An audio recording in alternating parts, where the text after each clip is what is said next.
जिनेन्द्र जीवमजीवं दौवं जिणवरवसहेण जेणले दिठं देवेन्द्रविन्दवन्दं वन्दे तं सर्वदा शिरसा। पंच परमेष्ठी भगवान की जय। पुद्गल के अणु के विषय में चर्चा हो रही है। अणु क्या है, अणु को अस्थिकाय माना जाए या नहीं माना जाए, उस संबंध में आज गाथा आपको पढ़ने को मिलेगी। आइए उच्चारण करते हैं।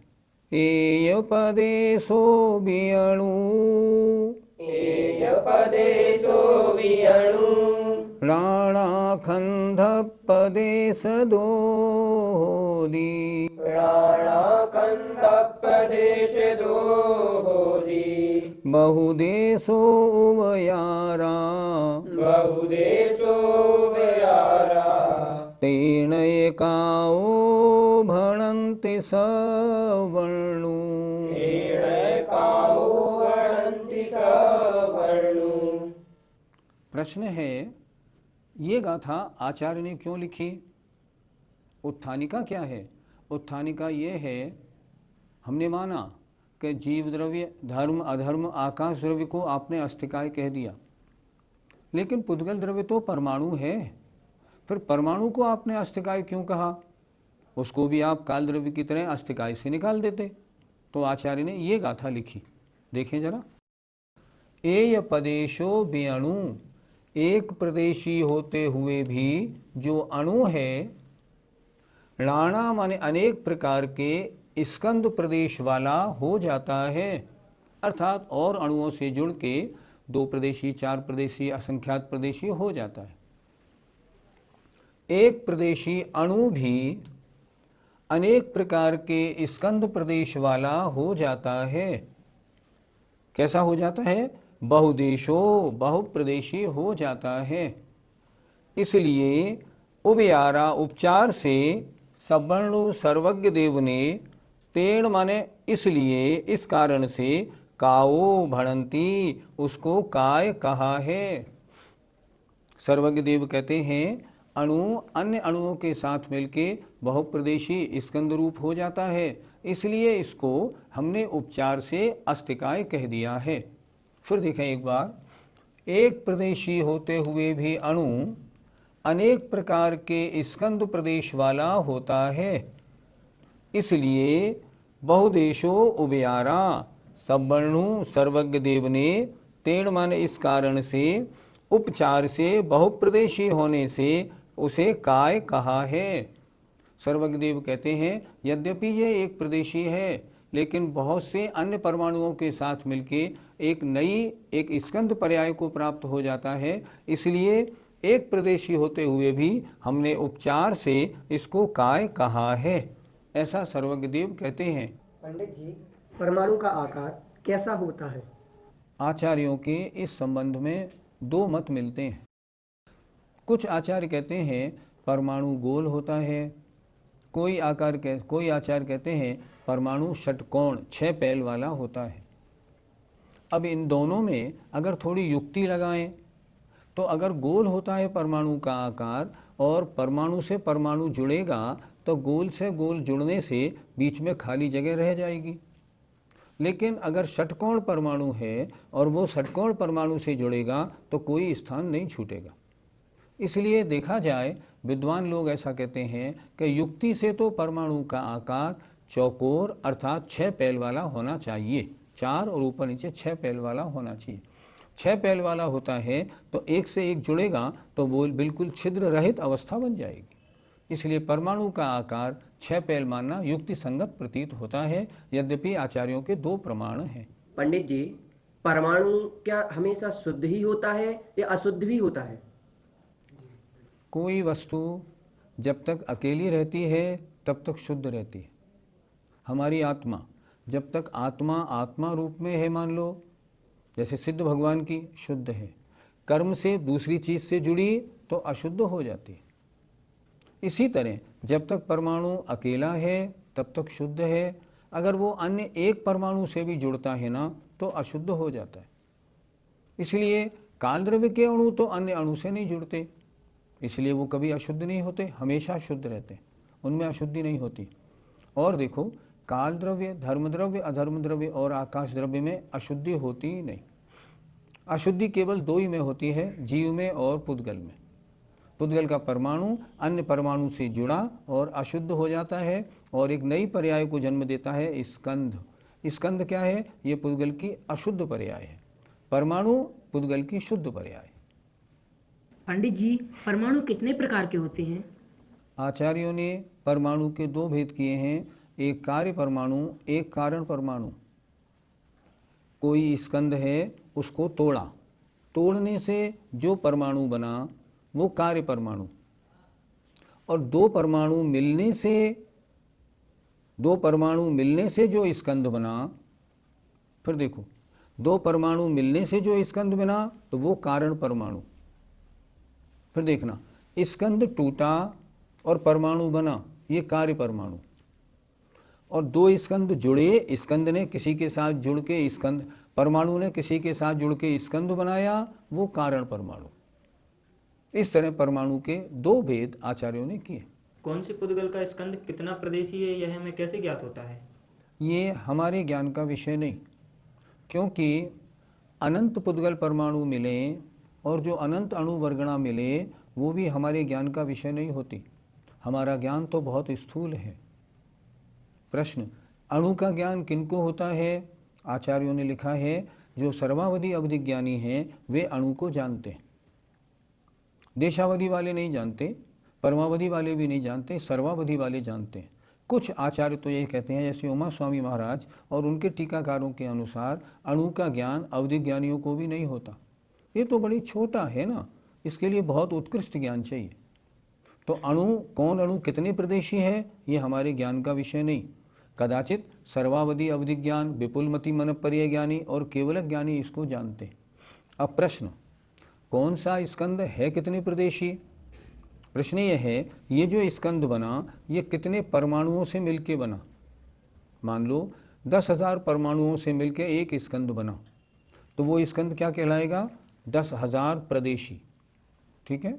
अब प्रश्न, वो स्कंद कितने प्रदेशों में रहेगा? ये विषय समझने वाला है। वो स्कंद कितने प्रदेशों में रहेगा? एक प्रदेश में भी रह सकता है, 2 में भी रह सकता है, 50 में भी रह सकता है, 100 में भी रह सकता है। क्यों रह सकता है? वे परमाणु एक में एक प्रवेश कर जाते हैं, तो आचार्यों ने लिखा कि एक प्रदेश में अनंत अणुओं को अब स्थान देने की सामर्थ्य है। मतलब अनंत अणु भी एक प्रदेश में टिक सकते हैं। अनंत अणु एक में एक प्रवेश कर गए तो एक अणु में अनंत अणु आ गए। अब एक अणु ने जगह घेरी एक प्रदेश, तो एक प्रदेश में जो स्कंध आया वो हो गया अनंत प्रदेशी। तो हमें समझना क्या है? पुद्गल का स्कंद कितने प्रदेशी है? जितने अणुओं से मिलकर बना। अब वो पुद्गल का अणु, वो स्कंद कितने प्रदेशों में रहता है? कितने में भी रह सकता है, 1 में भी, 2 में भी, 4 में भी, लेकिन 1.5 में नहीं रह सकता।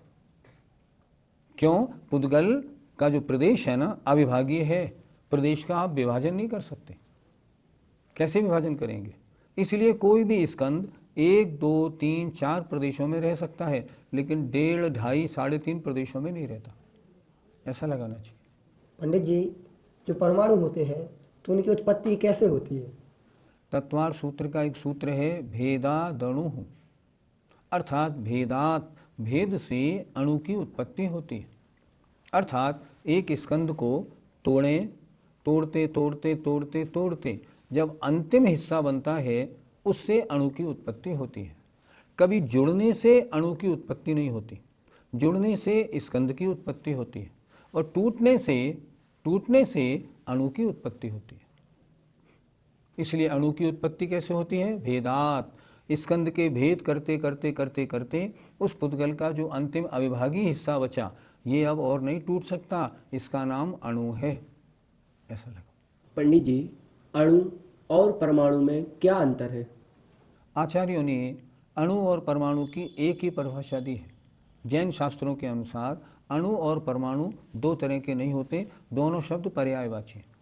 अर्थात पुद्गल के अविभागी हिस्से को हम अणु भी कह सकते हैं, परमाणु भी कह सकते हैं। पंडित जी, इस गाथा से हमें क्या सीखना चाहिए? इससे हमें यह सीखना चाहिए, अणु जब तक अकेला रहता है तब तक शुद्ध रहता है। अन्य का संबंध हुआ और अशुद्धि का प्रारंभ हुआ। इसी तरह जब तक मेरी आत्मा के साथ कर्म आदि अन्य द्रव्यों का संबंध है तब तक मेरी आत्मा अशुद्ध है। जब मेरी आत्मा सब संबंधों से अलग हो जाएगी तो जैसे परमाणु शुद्ध होता है उस तरह शुद्ध हो जाएगी। अभी तक पिछली गाथाओं में हमने प्रदेश प्रदेश को बहुत बार सुना। शिष्य ने प्रश्न किया ग्रंथकार आचार्य से, भगवान प्रदेश की क्या परिभाषा है? तब आचार्य ने एक गाथा प्रदेश की परिभाषा के रूप में लिखी जो आज अब पढ़ाई जाएगी। आइए। जावदियम आयासम अविभागी पुग्गलाणुवटद्धम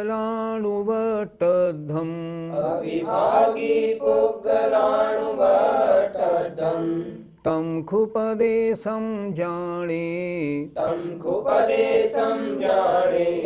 सौवाणोत्थान दाणरिहम।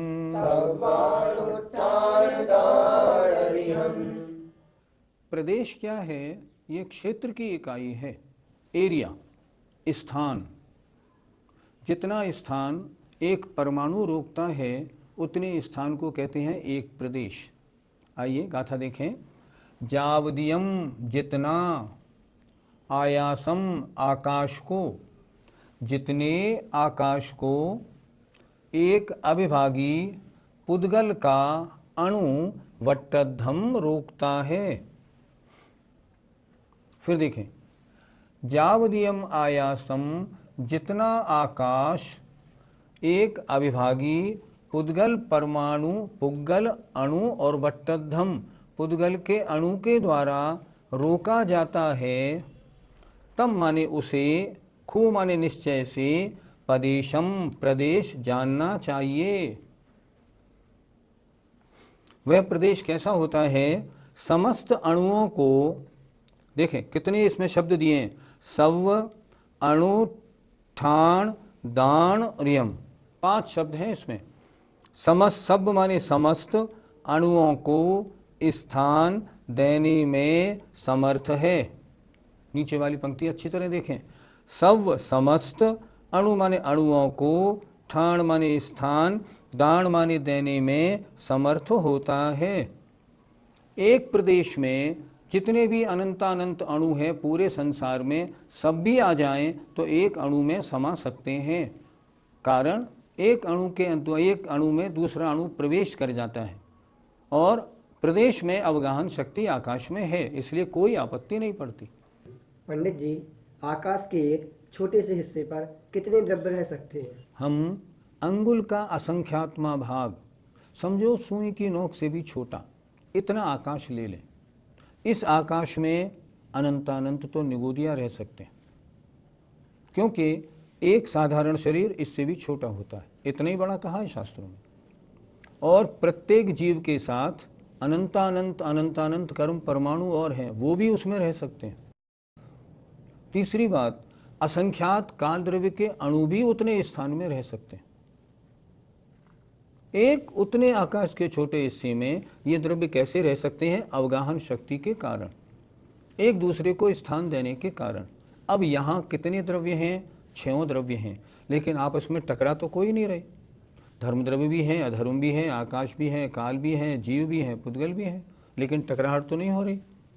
इसी तरह उस आकाश के अंगुल के असंख्यात में भाग, सुई की नोक से भी छोटे हिस्से में अनंतानंत जीव, उनसे अनंत गुणे पुद्गल के परमाणु और असंख्यात काल द्रव्य के अणु आराम से रह सकते हैं। ये जैन धर्म ये बताता है कितना सूक्ष्म वर्णन जैन धर्म में है। क्यों है इतना सूक्ष्म? सर्वज्ञ देव ने देखा है और कोई तो इसको देख ही नहीं सकता, इसलिए औरों को तो बड़ा अचंभा सा लगता है इन बातों में, लेकिन ये बातें परम सत्य हैं। आकाश के अनंत प्रदेश होते हैं, जीव के असंख्यात प्रदेश होते हैं, तो ये किसने नापे हैं? ये तो केवली भगवान ने अपनी दिव्य ध्वनि में, अपने उपदेश में हमको बताया, और ये उन्हीं के ज्ञान का विषय है। कौन बता सकता है इन बातों को? इसलिए केवली भगवान ने जो बताया उसको हम प्रमाण मानते हैं। तीन चीज़ें ऐसी हैं जिनका हम बुद्धि से कभी, तर्क से कभी कसौटी पे कस नहीं सकते।